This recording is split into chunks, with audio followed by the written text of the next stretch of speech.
Il y a des tensions entre le français et le breton. Ces tensions, on peut les ressentir, en tant que néo-bretonnant, jusque dans l'apprentissage de la langue. Prenons une phrase simple. Je suis content.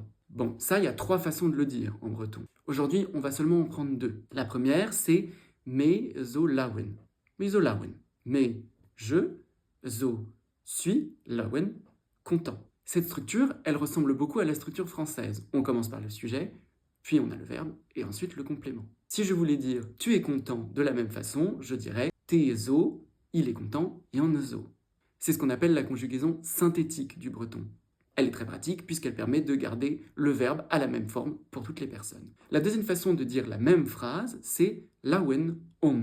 Littéralement, content, je suis. Ici, le verbe est conjugué et c'est ça qui nous indique que c'est je qui parle. Je suis. Pour dire tu es content de la même façon, je dirais lawen ut. Il est content, lawen eo. Quand est-ce qu'on utilise l'une plutôt que l'autre? Eh ben, bonne question. Mon expérience de l'apprentissage du breton, c'est plutôt qu'on aura tendance à vous apprendre celle-ci.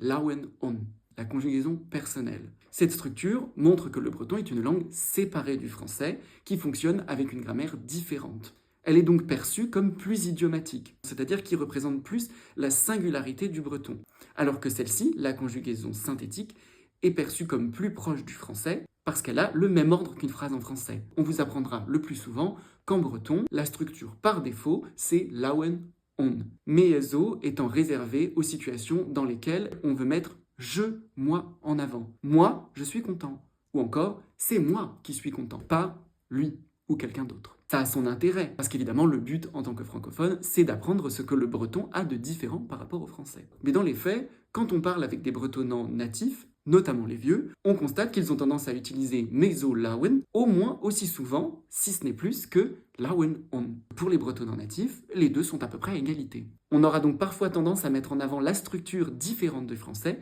quand bien même ce n'est pas nécessairement la plus utilisée par les bretonnants natifs. Mais alors cette structure, meso lawen, est-ce qu'elle est issue de l'influence du français sur le breton? C'est pas sûr, mais c'est probable. Et est-ce que vraiment c'est un problème?